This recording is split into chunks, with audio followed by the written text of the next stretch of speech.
अब यूपी में 2024 के लोकसभा चुनाव से जुड़ी सबसे बड़ी खबर आपको बताते हैं। राहुल गांधी अमेठी से लोकसभा चुनाव लड़ेंगे, इसका ऐलान यूपी कांग्रेस के नए अध्यक्ष अजय राय ने कर दिया।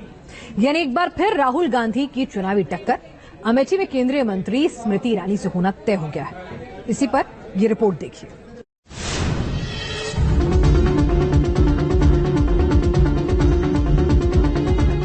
एक बार फिर यूपी के अमेठी में होगा सबसे बड़ा चुनावी दंगल। 2024 लोकसभा चुनाव में राहुल गांधी और स्मृति ईरानी में होगी जोरदार टक्कर। राहुल गांधी के अमेठी से चुनाव लड़ने का सस्पेंस उस वक्त खत्म हो गया जब यूपी कांग्रेस के नए अध्यक्ष अजय राय ने इसका ऐलान कर दिया। अजय राय ने वाराणसी में मीडिया के सवालों के जवाब देते हुए साफ कर दिया कि राहुल गांधी 2024 लोकसभा चुनाव में अमेठी से ही चुनाव लड़ेंगे।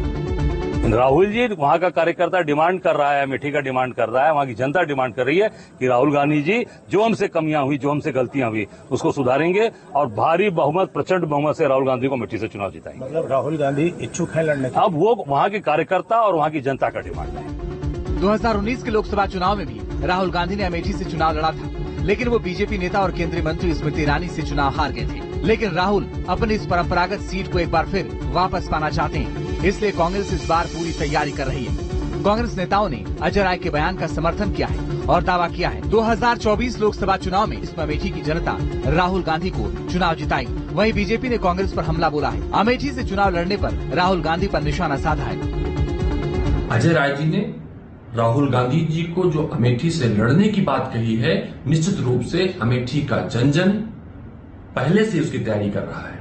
अमेठी इस बार राहुल गांधी जी को रिकॉर्ड मतों से जिताकर अपनी भूल सुधारना चाहती है, क्योंकि राहुल गांधी जी जब वायनाड के सांसद हैं तब भी अमेठी को ठीक उसी तरह मोहब्बत करते हैं जैसे जब वहां सांसद थे तब करते थे। नए नए अध्यक्ष बने ना, राज दरबार की जय हो, राज दरबार की जय हो, जय जयकार करने वाले लोग हैं ये।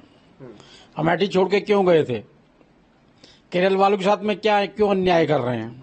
फिर अमेठी में आएंगे, यहाँ पे क्या मिलेगा उनको? पहले पूछ तो लेते क्यों राहुल गांधी की बलि चढ़ाने पे लगे हुए ये लोग। मुझे लगता है खाली ये इनको खुश करने के लिए, राज दरबारियों है उनको खुश करने के लिए ऐसे बयानबाजी कर रहे हैं।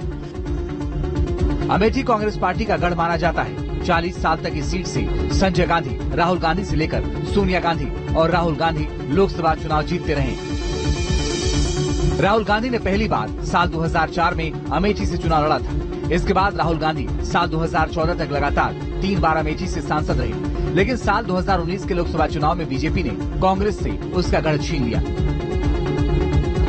राहुल मौजूदा लोकसभा में केरल के वायनाड से सांसद हैं और 2024 में अमेठी से चुनाव लड़ने का फैसला इसलिए भी माना जा रहा है क्योंकि यूपी में बीजेपी के खिलाफ विपक्षी गठबंधन में मौजूद समाजवादी पार्टी और कांग्रेस एकजुट हो गए हैं। समाजवादी पार्टी ने भी राहुल के अमेठी से लड़ने पर उन्हें जिताने का दावा कर दिया है। समाजवादी पार्टी ने हमेशा से अमेठी और रायबरेली की सीट को कांग्रेस के लिए छोड़ा है। आदरणीय राहुल गांधी जी अमेठी से चुनाव लड़ते आए हैं, इस बार भी वो अमेठी से चुनाव लड़ेंगे। समाजवादी पार्टी और पूरा इंडिया गठबंधन अपने सारे प्रत्याशियों के साथ है। आदरणीय राहुल गांधी जी को भी अमेठी से लोकसभा भेजने की जिम्मेदारी सभी गठबंधन साथियों की है। समाजवादी पार्टी अपने गठबंधन धन को निभाने चाहते हैं। यानी साफ है कि एक बार फिर अमेठी में राहुल गांधी और स्मृति ईरानी की टक्कर होना तय है। इस बार भी दोनों के बीच जमकर वार पलटवार होगी, लेकिन 2024 के लोकसभा चुनाव में अमेठी किसे चुनेगी, इसका इंतजार देश को है। Team news nation. और अब बात भारत के चंद्रयान 3 मिशन की।